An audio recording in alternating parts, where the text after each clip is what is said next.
Hey everyone, I'm John Lynn, the founder and chief editor at Healthcare IT Today, and I'm excited to bring you another in our series of interviews with top leaders in health IT. And our guest today is Dr. Mohammed Smadi. He's CEO of Penguin Location Services. Welcome, Mohammed. Welcome, John, and thanks for having me. Much appreciated.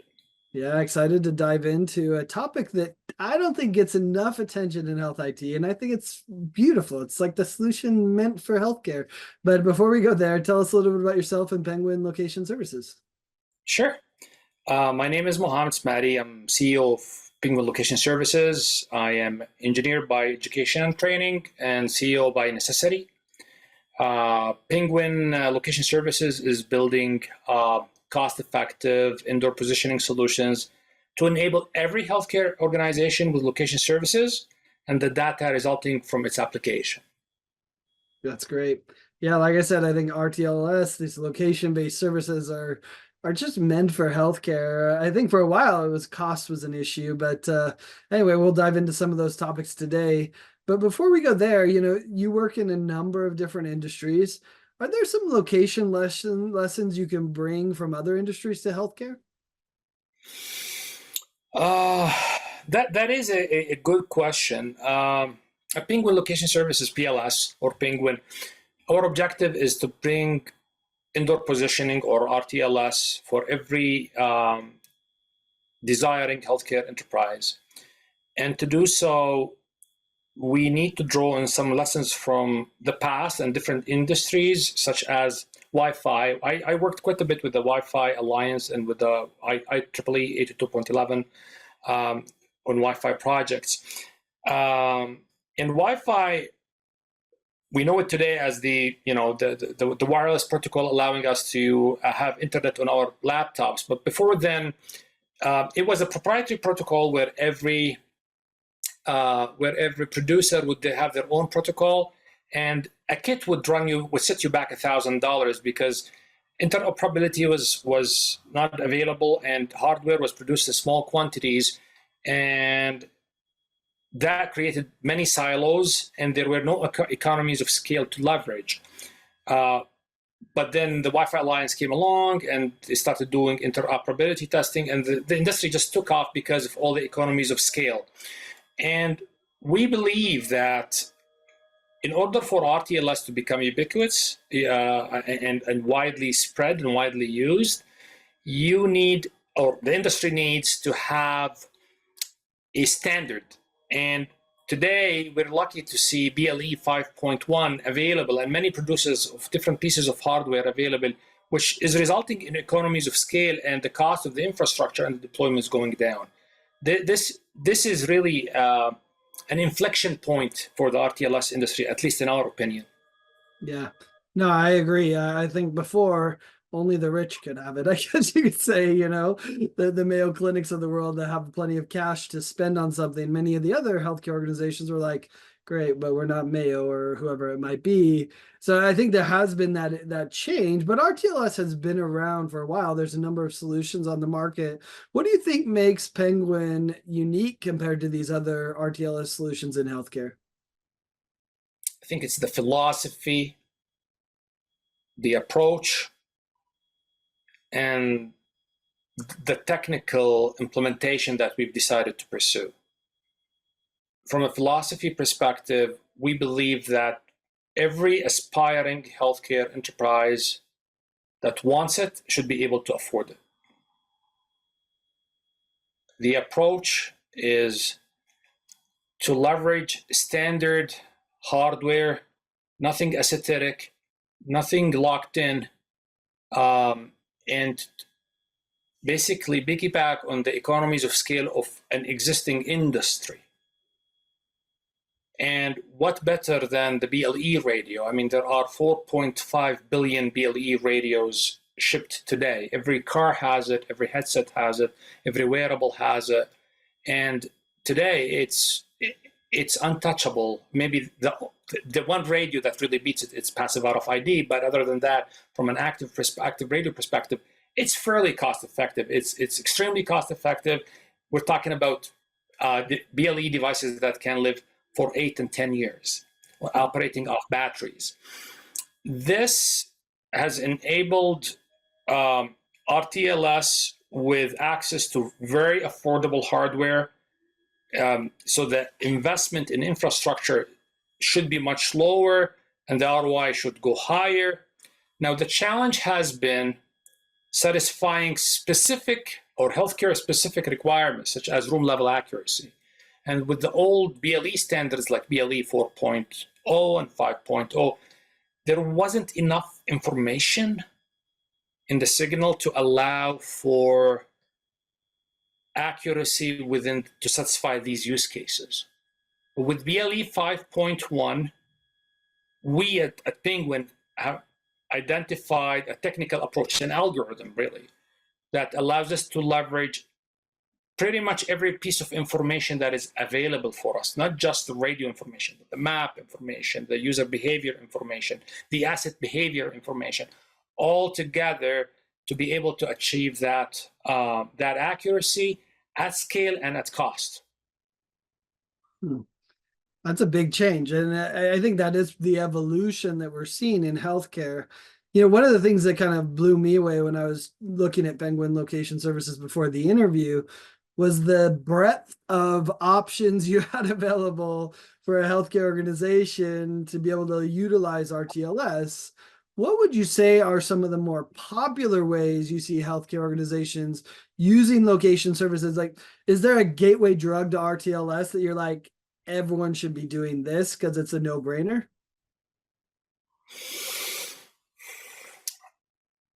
I think that, like you said initially, RTLS has been around for a long time, and there are many key use cases that the entire industry is focused on. For example, nurse call cancellation, right? But in order for us to be able to drive the ROI higher out of the investment in RTLS infrastructure, we're saying we need to do things differently. The RTLS infrastructure that we are suggesting that hospitals deploy, it's not just RTLS infrastructure. It's really IoT infrastructure. It's Internet of Things. Yes, you can track assets. Yes, you can track patients. Yes, you can do workflow analysis. You can drive a lot of data. You know, you could even do infant protection with it. It can do a lot more. So you have all the environmental sensors that can today deployed with Bluetooth, which can go over the same RTLS infrastructure that we're deploying. And we're excited about this because you're deploying an infrastructure. And in the past, it used to be use case specific. But what we're deploying today, we're deploying an infrastructure for the future. We're deploying an infrastructure for much, much more than just RTLS. Yes, RTLS is the Trojan horse, but you have many, many more use cases that potentially an IT specialist or a CIO has invested in RTLS infrastructure hasn't even thought of at the time of deployment. And moving forward, well, there's a swath of use cases that can come up and we can deploy over the same existing infrastructure. Some of the things that we are trying to educate our clients about include, clinical milestones based on association, workflow improvements. It's extremely easy today for us to be able, easy and affordable for us to be able to track patients in an emergency department. And then from the data and being able to track them throughout their entire journey, not just, zonal level accuracy, but actually an XYZ with very high granularity. You're able to capture face time with practitioners, wait times, which are really the two key factors to describe the patient experience in an emergency department. You can do integrations with electronic healthcare records and do a lot of automation of the processes of entering data in such a system. You can do resource optimization. Do we really need as many pieces of equipment in a particular ward as we initially thought we did? Are these equipment being used in an optimal way? And then you would have all the data points really to capture and prove that. Safety applications. And I just want to give you an example. Recently, we're working on developing a healthcare specific safety application, nurse duress, down to a room level, down to even a bed level, because of the granularity and the accuracy that we have. That same solution, we're able to take with the same application layer that we have out of box, we're able to take and deploy in an oil and gas setup. That versatility, because we're using, okay, well, we need just to change the tag. It has to be a tag that is produced for the oil and gas industry. Well, luckily, because we're using standard hardware, such a tag actually exists. And the rest remains the same, which in our minds, at least, is a fairly powerful concept to leverage standard technology, standard hardware to achieve what could not have been achieved in the past. Interesting. How are organizations approaching this? I feel like most people think like, oh, if I do RTLS, I got to do my whole hospital. Do you see many of them doing just the emergency room, for example, and kind of using that as almost, I hate the word pilot because people destroy pilots, but like, do they use that as like a proving ground that, hey, let's do the emergency room and then kind of expand from there, or other areas of it? Or do most people say, hey, I've got to do my whole hospital? It's actually the earlier approach. People are very skeptical about what we show. People are skeptical about the performance of our development kit, for example. That actually, in the last several weeks, CTOs of different organizations have described it incredible, impressive. Does it really scale? And when they want to deploy it, they want to make sure that it works. And it works at scale, but let's first test it in a couple of floors or in a ward or for a particular use case. And we're perfectly fine with that because, again, we're using BLE, which exists in many Wi-Fi access points today. It's actually part of almost every enterprise Wi-Fi access point. So if you start in a particular ward, you're happy, you can incrementally increase the infrastructure to satisfy more and more use cases. And even in the same ward where, for example, it has been deployed for one specific use case, it would be fairly straightforward and fairly easy and, again, affordable to enable yet another use case. Interesting. So what's an example of a use case that, is an example healthcare customer that was successful leveraging Penguin? How did they roll it out? What were some of the results from it? So the most comprehensive solution that we've deployed, it was a healthcare system, private healthcare system in the MENA region, where the client was interested in asset tracking, and then they saw the performance, they saw the scalability of the system, and they said, well, okay, can we track our patients? And some of their clinical analysts, they said, we really want to track a subset of our patients and just get our minds thinking about what we can do with this data. And then the next thing we know, there is yet another stakeholder involved. Well, can we deploy hand hygiene compliance over the same infrastructure? Initially, and that's the power of using standard hardware. So, okay, can we identify sensors that would allow us with certain algorithms to detect a hand hygiene dispense event? And the answer is yes. So it's this really completely new use case, which we initially wasn't planning on supporting or didn't have a clear path to supporting, but because such a sensor existed, such a Bluetooth sensor existed that would allow us to support this new use case over the same infrastructure, it was incrementally easy for us, or incremental amount of work in order for us to enable it, versus having to go, for example, retrofit all dispensers or replace all dispensers with fairly proprietary, expensive, single vendor, locked in provider of dispensers that provide dispense events. Yeah, absolutely. Well, you mentioned the algorithm, and that they delete any videos where we don't mention AI. So we have to talk a little bit about AI. Talk to us about how you're using AI in your solution.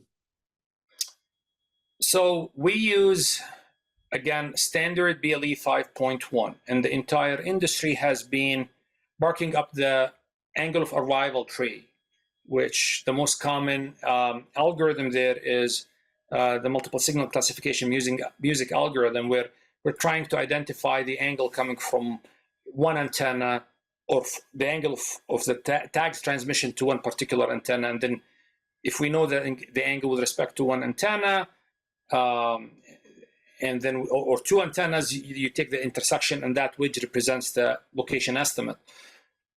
That is not sufficient in order for us to determine accuracy with certainty for room level. So what we did was we infused a lot of AI to leverage much more information. And I'm just going to give an example. Like in radio propagation, multipath usually is considered to be bad. So if you've got signals reflecting off of walls, they add destructively and constructively at the receiver, and that does a lot of bad things to the signal. Well, if we know that there is a wall here and that wall is fairly unique, then our algorithms would say, well, we are going to expect to see multipath. And if we see multipath, then that actually helps us improve our location estimate. So we flip the equation and say, okay, what was detrimental in the past is now actually useful for us. And I don't want to go into a lot of more details, but that, and there are, if you look at the information available at your disposal in a given hospital from, say, a CAD drawing, if a blue dot is moving across the wall, right, that can't really happen, right? It's just got to move through particular passageways, and it's got to move at a particular speed, etc. So the AI is an all-encompassing platform that allows us to leverage as much information as the antenna arrays, as much information as the tag, as much information as we know about the infrastructure and the place, in order for us to be able to provide that location estimate. Wow. It's going quickly. And I love that AI can be applied to almost everything, including radio signals or Bluetooth signals. Interesting. What do you see is next? What's next for RTLS and for your solution? We're very excited. I think this industry has been ripe for disruption for quite some time. I think the value of RTLS is very clear. It's just that the issue is, can we afford it, is usually the question that we get from hospitals. Yeah. And we think that our approach is disruptive because we're using standard hardware, we're using standard radio to produce what could have been done previously with highly specialized hardware. We think that ultimately the Wi-Fi access points are going to adopt this radio, which means we may not necessarily even have to deploy any hardware in the ceiling and still be able to get the accuracy that we're seeing today with our own infrastructure. And then moving into that direction, we could, instead of just tracking tagged individuals and tagged assets, we'll be able to track smartphones with the same level of sub-meter accuracy that we're seeing today with our infrastructure. That's awesome. Well, Mohammed, I love this topic. It's funny because I think every tech person really wants to do RTLS, but you're right. Can we afford it? Does this make sense? And then maybe another question is it a priority compared to the 6,000 other things that are being asked of us? But I love that it's finally at a point where it is at a cost-effective point with lots of use cases. So I appreciate you coming on to share some insights and perspectives on what's happening with RTLS. And thanks everyone for watching and listening. If you want to find more great healthcare IT content like this, be sure to check it out at healthcareittoday.com or search for Healthcare IT Today on your favorite podcasting applications. Thanks, Mohammed. Thank you for having me. Take care.